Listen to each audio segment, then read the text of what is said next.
Hello students, all the NEET aspirants. आपके लिए एक डेट बहुत इम्पोर्टेंट है, 17 ऑफ जुलाई 2022। आज मैं 16 को आपसे इंटरेक्ट कर रहा हूँ। ठीक एक महीने, लगभग 30 दिन आपके हाथ में है। मैं समझ सकता हूँ बहुत से स्ट्रेस फील कर रहे होंगे आप लोग, और एक असमंजस की स्थिति है। जिनकी तैयारी अच्छी है उनको भी लगता है कि कॉन्फिडेंस नहीं है, और जिनकी तैयारी में थोड़ी लैकिंग होती है उनको समझ में नहीं आता भी हम क्या करें।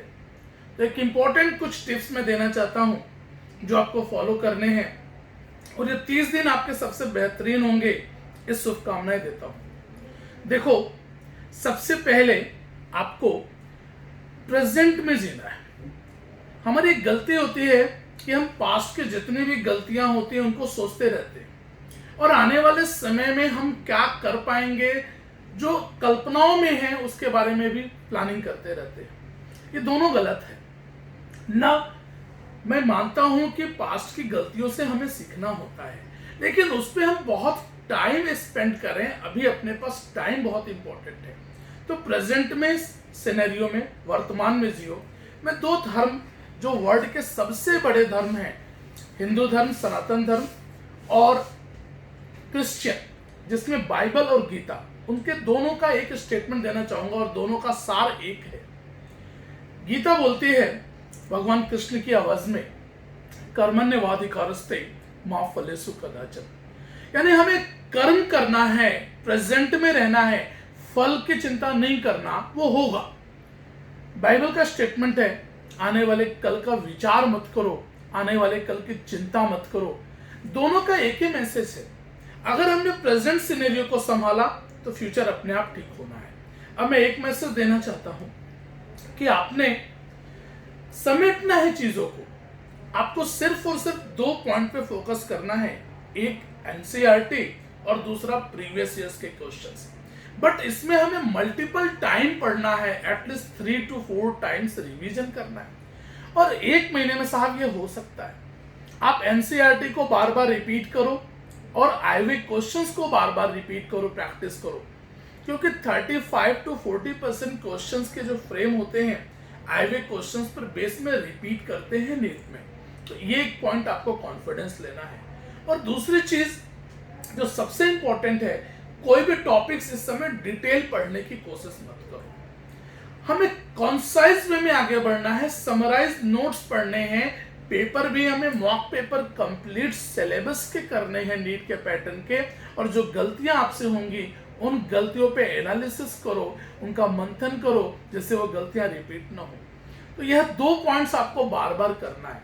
और एक तीसरा मैसेज जो सबसे इंपॉर्टेंट मैं देना चाहता हूं, बायोलॉजिकल क्लॉक आप अपना चेंज करो। देखो, नीट का एग्जाम दोपहर में है, नीट का एग्जाम शाम को लगभग 2 से 5 है। तो इसका मतलब यह है कि आपको अलर्ट होना है। अभी समर है और जुलाई के महीने में भी बरसात होती है, तो मौसम में ह्यूमिडिटी होती है, गर्मी ज्यादा होती है, प्रॉब्लम होती है। तो आप देर तक, यानी देर तक जगने की जो आदत है उसे बनाना पड़ेगा, या फिर देर तक सोना पड़ेगा। मैं आपसे अपील करता हूं, और ये एक बेस्ट परफॉर्मेंस स्टूडेंट जो बनारस का था, उसकी बायोलॉजिकल क्लॉक मैंने मेंटेन की थी, और उसका परफॉर्मेंस आया था कि उस समय उसने नीट और एम्स और केवीपीवाई में पूरे देश में एक तरह से टॉप किया था। मैं, जी हाँ, अक्षत कौशिक की बात कर रहा हूँ। उसका शेड्यूल क्या होता था, वो रात में देर रात तक जगता था, और कई बार तो उसने सूर्य को उगते हुए देखा। फील करना, यानी 5 बजे वो सोने जा रहा है, और इसका असर ये होता है कि 5 से लेकर 10-11 तक आराम से वो सोता था, जिससे उसके बाद जब वो 11:30-12 बजे उठ रहा है तो एकदम अलर्ट है। और फिर जब एग्जाम्स का फेज होगा उस समय उसकी एक्यूरेसी, उसका माइंडसेट, उसका टेम्परामेंट, सभी चीज एक्टिव मोड में होगा। तो आप उसी तरीके से लगभग देर रात 2-3 बजे तक आप जगो, और 9-10 बजे तक सोने की आदत डालो, जिससे एटलीस्ट दोपहर के टाइम पे आप बहुत ज्यादा एक्टिव हो। तो मैंने 3 मैसेज दिया है। पहला, आपको एनसीईआरटी और आईवी क्वेश्चंस को बार बार रिपीट करना है। दूसरा, न आने वाले समय के बारे में सोचना है, और न पीछे की जो गलतियां हैं उनके बारे में विचार करना है। प्रेजेंट सिनेरियो में रहो, एक एक टाइम को, एक एक समय को यूटिलाइज करो। और तीसरी चीज जो मैं कहना चाह रहा हूँ, देर तक जगने की आदत डालो और देर सुबह 10-11 बजे तक सोने की आदत डालो, जिससे ये बायोलॉजिकल क्लॉक आप नीट के एग्जाम्स के पैटर्न के हिसाब से मॉडिफाई कर लो। एक लास्ट पॉइंट याद रखिएगा, 2022 में जो अपॉर्चुनिटी नीट के लिए है, इतनी बेहतर अपॉर्चुनिटी न पहले कभी थी और शायद आगे हो भी ना। पेपर इस बार फिर से आसान आने जा रहा है और नंबर ऑफ सीट्स जिस तरीके से बढ़ी है, ये बहुत बड़ी अपॉर्चुनिटी है आपके लिए।